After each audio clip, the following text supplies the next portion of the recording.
Wir bearbeiten hier eine Blockbergung aus Salzmünde bei Halle. Salzmünde bei Halle ist eine große neolithische Befestigungsanlage, in der sich aber auch zahlreiche Gräber befinden. Salzmünde wurde deshalb bekannt, weil beim Bau von Halle Neustadt in einer Kiesgrube zahllose Gräber entdeckt wurden. Da purzelten praktisch die Schädel und die Knochen aus den Profilen. Und zu DDR-Zeiten ging aber natürlich der sozialistische Wohnungsbau voran. Und die Kollegen im Landesmuseum bargen und machten, was man damals machen konnte. Aber es entstand eben keine große Flächengrabung und letztlich keine wirkliche Klarheit über diese Kulturgruppe. Die Salzmünder Kultur gehört zu den Trichterbecher Kulturen. Die Trichterbecher Kulturen dringen vom Norden vor. Salzmünde selbst gehört aber noch zu den Leuten sozusagen, die seit der Bandkeramik, also seit 5500 vor Christus in der Region wohnten. Und die Leute von Salzmünde sind sozusagen die Nachkommen, das wissen wir genetisch, dieser ersten Besiedler des Landes. Und die werden nun zunehmend verdrängt von diesen Leuten, die aus dem Norden kommen. Und die aus dem Norden kommenden gewinnen langfristig die Auseinandersetzung.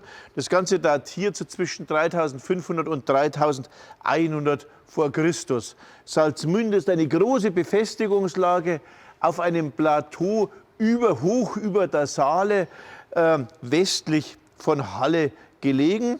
Und wir haben in dieser Befestigung zahlreiche dieser sogenannten Scherbenpackungsgräber ausgegraben. Es gibt nicht nur Scherbenpackungsgräber, die Salzmünder Kultur verfügt über die verschiedensten Grabformen. Die rätselhafteste Grabform, eine Grabform, die wir nie richtig verstanden haben, sind diese sogenannten Scherbenpackungsgräber. Tote fanden sich zwischen Tausenden von Scherben. Die Scherben konnten bis zu 1 Tonne schwer sein, auf verbrannten Lehm mit zahlreichen Steinbeilen und Ähnlichem, geschichtet wie eine Torte. Wir haben uns immer gefragt, was das ist. Viele Kollegen sind davon ausgegangen, dass es sich um die Überreste kriegerischer Auseinandersetzungen handelt.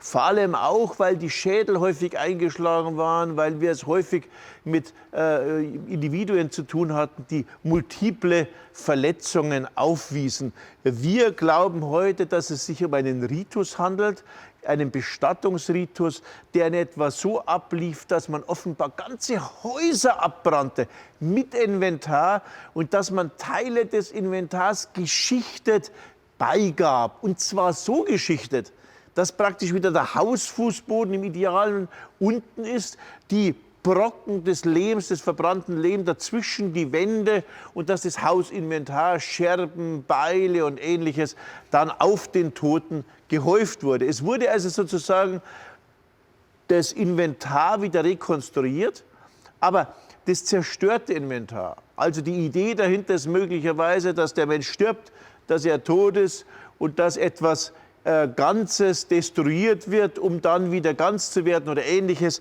Wir können in diese Geisteswelt nicht wirklich vordringen. Wir werden aber diese Gräber in den nächsten Jahren noch genauer untersuchen und um diese Gräber dann auch im Museum zeigen zu können und um einen Beleg zu haben, auch für zukünftige Generationen, wie solche Gräber aufgebaut sind. Dafür haben wir einige dieser Gräber geborgen und es ist natürlich sinnvoll, die im Planum, so nennen wir die Fläche, wo die Funde sichtbar werden, und im Profil, so nennen wir den Schnitt durch den Befund, zu zeigen.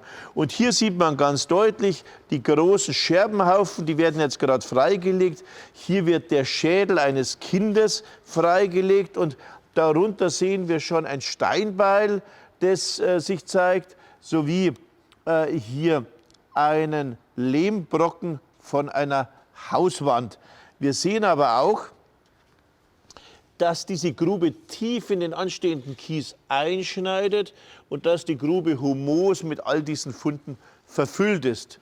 Das Ganze ist natürlich deshalb wichtig, weil wir so nicht nur die Funde bewahren, sondern gleichsam die Grabung ins Lager gebracht haben und weil wir den archäologischen Befund bewahren. Und das ist hier von besonderem Wert. Wir können den dauerhaft sichern und damit ist er für zukünftige Generationen nachvollziehbar.